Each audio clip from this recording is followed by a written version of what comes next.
Hello my fellow investors and welcome back to another stock analysis video. Today guys, we're going to be analyzing a company that was brought up by Tony Myers, and he brought this up right after he asked for NRG. He also asked, came across MT, also looks interesting, so let's actually analyze this company guys. Now this company, for what it looks like, you're probably like, I don't understand what any of this is. Like, I have no idea what this is. Well, if we actually come over here to the company profile really quick, we can see that ArcelorMittal, I have no idea if that's even how you say that, together with its subsidiaries, operates as integrated steel and mining companies in Europe, North and South America, Asia, and Africa. Its principal steel products include semi-finished flat products, including slabs, finished flat products comprising plate, hot and cold rolled coils and sheet, hot dipped and electro galvanized coils and sheet, template and color coded coils and sheets, and so on and so on and so on. Basically, they do a lot of metal related stuff, especially when it comes to steel. So yes, they are in the industry of steel. So this is actually fairly interesting because,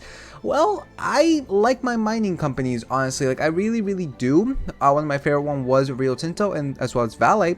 And seeing that you guys tend to like these kind of companies based on the viewership I usually get, you know what, I think hopefully this might actually do pretty well. So with that said guys, let's get started with this analysis. We are going to come into guys the dividend summary, of course, and we see that this company does pay out a dividend yield of 1.72%, ends up being 38 cents per share for an annual payout of 38 cents. Now, seeing that these two are the same, we can see that the frequency is annually, so unfortunately or fortunately, I guess it doesn't really matter. They pay out guys annually 38 cents no matter what. The payout ratio is 2.31% with an unknown 5-year CAGR and with zero growth of dividend years. Now, if we actually come here to the history, well, we can see that they didn't pay it at all guys in 2020, which actually makes sense, right? It actually makes sense because of the fact that COVID was happening, and we do see this as well as in their fundamentals. But if we actually come over here guys to the 10-year, we can see that this not paying actually happened even in 2016, and well, in 2017 to 2018 they did have a stock split of 1-for-3, but they still did not pay out a dividend, of course, according to Seeking Alpha, and of course they did not pay it in 2020 to 2021 either. Now, looking at the max guys, we can see that, well, their dividend isn't necessarily consistent at all, right? I mean, they had a massive one here back in 2006, but then they brought it back down and then they crashed it again. So it's very unreliable when it comes to a dividend overall.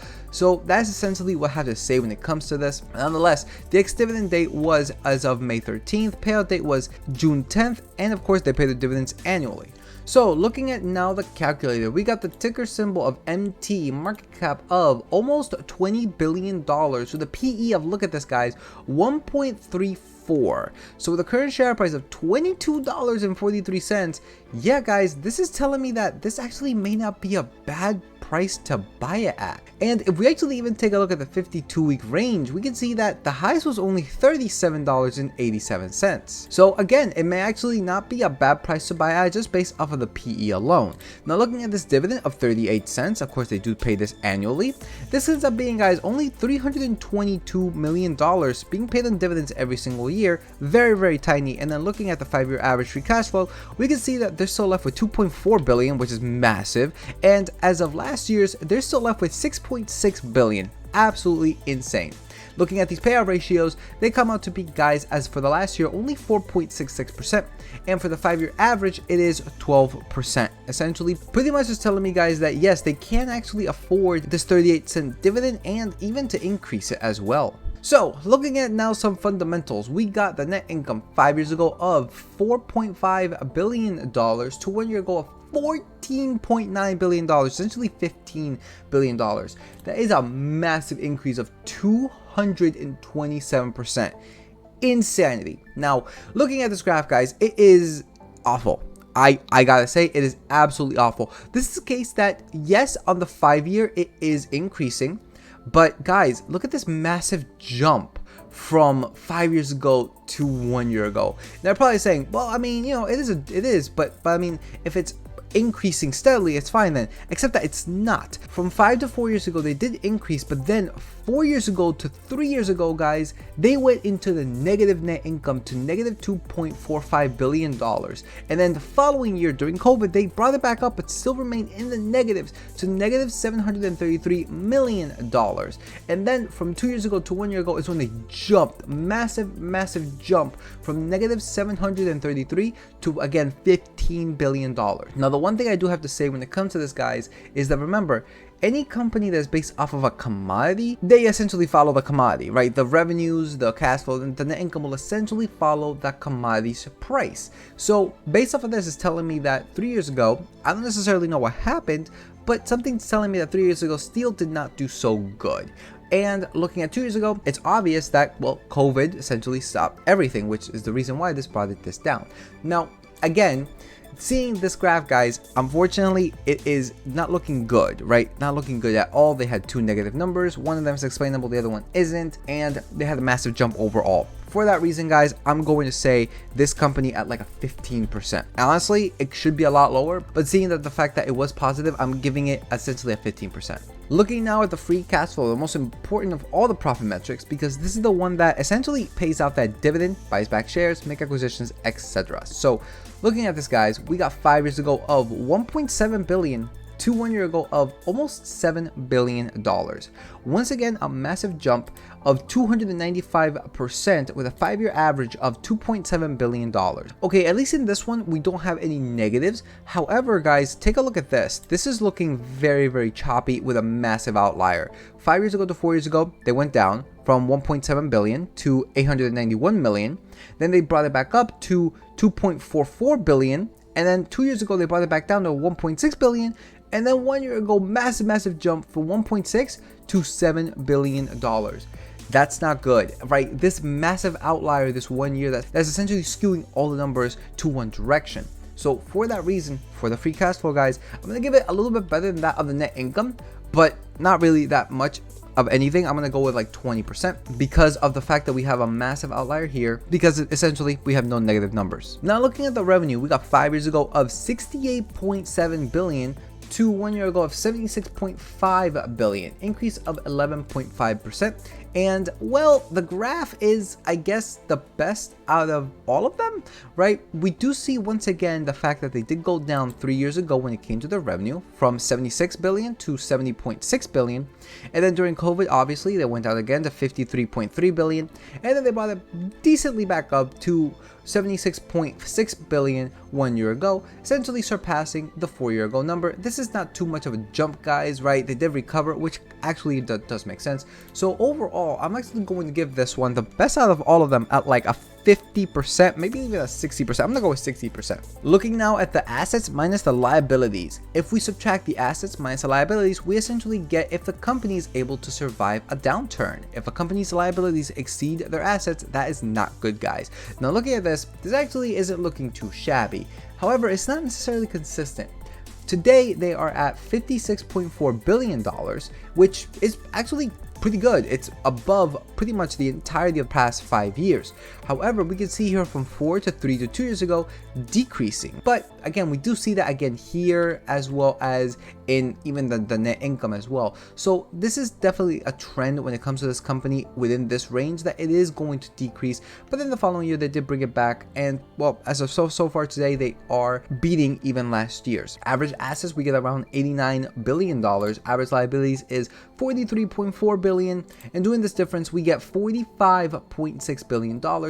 I'm actually going to give this, guys, by far the best one out of all of them so far, because, well, it is positive today. It is looking like it is pretty much increasing steadily, right? They haven't been negative throughout the past 5 years. We do have, again, this downturn from 4 to 2 years ago, but overall, it's still not too bad. I'm going to give this, guys, essentially like the first like 70%. Now doing the same math, but when it comes to the cash flow minus the liabilities, because this is the one that tells us whether or not their cash flow is able to cover their debt. Remember, cash flow is what companies use to pay down their debt. And this is actually looking amazing. So from 5 years ago to 4 years ago, they were actually decreasing it, reaching the bottom at 4 years ago of $46.25 billion. That's obviously in the negative. But as of 1 year ago, guys, they're at negative $32.3 billion. And from 4 years ago to 1 year ago, they're actually decreasing it every single time. So it's actually fairly good. Average cash flow minus the average liabilities, we get around negative $42.3 billion. And you know what, guys? I'm actually going to give this essentially like a 90%, because from 4 years ago to 1 year ago, it is essentially perfect. And the only issue was 5 years ago to 4 years ago, where they did make it lower, but they did fairly good the following year. So I'm gonna go with a 90% on that one. Looking now at the most underrated of all the metrics, we got the shares outstanding, because guys, this is the one that companies essentially do silent, and they don't really tell their investors, or it's not that they don't tell their investors, is that they try to keep it as low as possible, because people who buy companies just because the stock price goes up and don't look at shares outstanding, well, when the company issues shares, they're diluting you as the investor, meaning that it actually dilutes your ownership. Remember, when you buy a share, you are buying a piece of a company. You want to have more ownership of the company by doing nothing. So looking at this, guys, this is actually looking interesting. 5 years ago, it was 1 billion shares to today of 846.6 billion shares. That is a massive decrease on the 5 year of negative 17%. That is awesome. Now, looking at the previous to the current year, 1 year ago of 910.9 million shares to today of 846.6 million shares, is another massive decrease of 7.06%. So this is actually looking not too shabby. However, guys, we do see that from 5 years ago to 3 years ago, nice steady decrease. And then 3 years ago to 2 years ago, they actually increased it, going from 1.012 billion shares to 1.08 billion shares.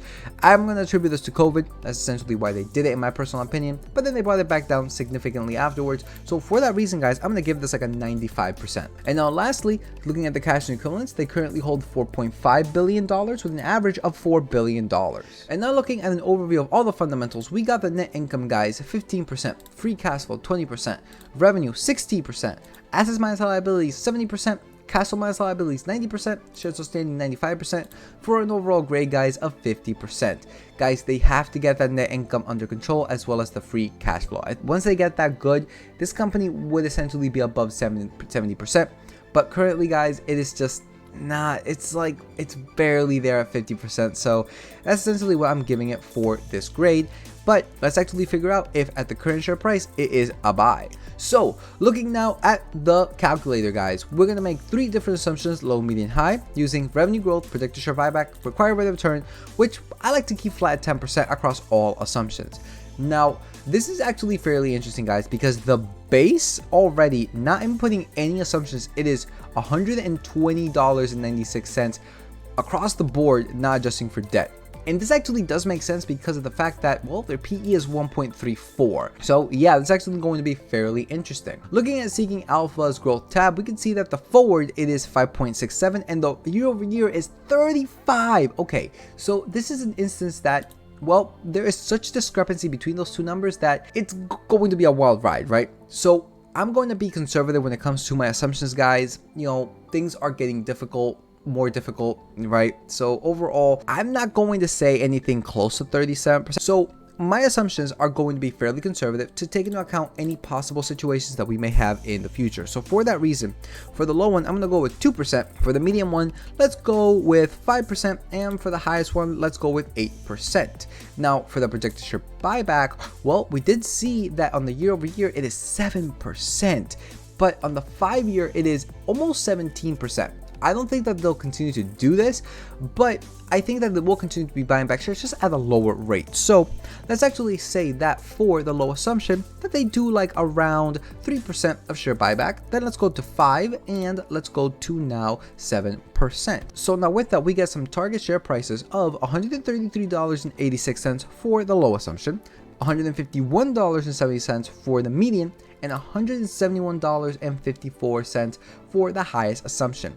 Now adjusting for debt, this is why we take a look at the cash and equivalents. We also take into account the net debt And if they have more debt than cash, then the value comes down. And if they have more cash than debt, then the value comes up. And as you can see, it does come up by a couple cents or so to now $134.02 for the low one. For the median, it is $151.86, and for the high one, it is $171.70. Now, I also like to add, guys, a margin of safety of 5, 10, and 15% onto this, just so that way we take into account any further issues that we may have. Now, doing this for the low one, this puts me between the ranges of like $114 to like $127 for the low assumption. For the median, it is $129 to $144, and for the high one, it is essentially $146 to $163. Now, guys, the current share price is $22.43. So, based off of my assumptions, which I do not even consider them to be that high, right? It is an all-out buy across the board. But again, guys, all of this is based off of my assumptions. And also remember that when it comes to these types of companies, they do follow their commodity. So steel prices will fluctuate definitely what kind of revenues, what kind of net income and cash flow this company will have in the future. So that's essentially why I'm putting it this low, to take into account any issues that we may have. And even with that, it is still significantly below. Now, you guys are probably looking at this and you're like, the share price is $22. Like, what? How can it go up this much? That's insane. Understand that discounted free cash flow is essentially saying, hey, if it'll grow this much into the future and buy back these amount of shares, the value of the company should be worth this much. I am not saying what the share price should be. I am saying what the value of the company should be. The share price is based on market sentiment. I am essentially looking at the value of the company, the intrinsic value of the company. That's why I'm getting these kinds of numbers, and they can all change based off of what you put in here. So please have this calculator, guys. It is available for free. Make your own assumptions. This is not financial advice, and of course, every investment is the present value of all future cash flow. Make your own assumptions, guys, and even make your own assumptions when it comes to like these grades as well. I also have my book value calculator, my re-evaluation calculator, and a dividend tracking sheet for everybody to have. I'm giving this out, guys, all for free. All I'm asking for in return is just help me grow my channel. Like, subscribe, comment. It really does help you with the algorithm on YouTube. We're almost up to 1,100 subscribers. Dear Lord. Dear Lord.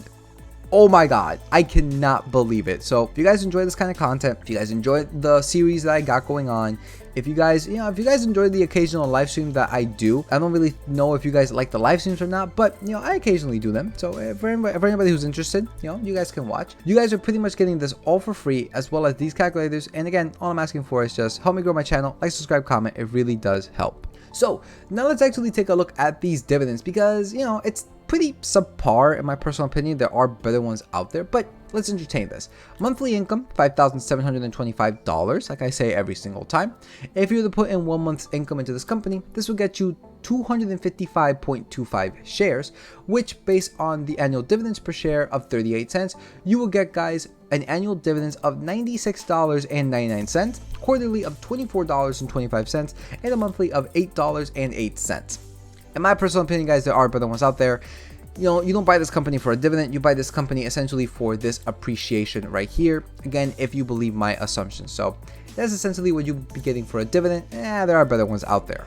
All in all, when it comes to MT, thank you so much for the recommendation, Tony. But I personally preferred NRG more than this one. I mean, the fundamentals are kind of bad, honestly. The net income is meh, right? The free cash flow is meh.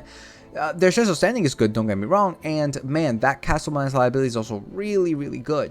But overall, I just don't like the fundamentals enough, even though it's telling me that the share price should be a whole lot higher, right? The value of the company should be a whole lot higher. So that's just my 2 cents on it. For me, it's a pass, but again, make your own assumptions to see where you would lie. That pretty much does it for this video. If you like, comment, subscribe. It really does help with the algorithm on YouTube. You guys can follow me on my new tech sites. Link in the description below. So with that said, peace out, and I will see everybody in the next stock analysis video.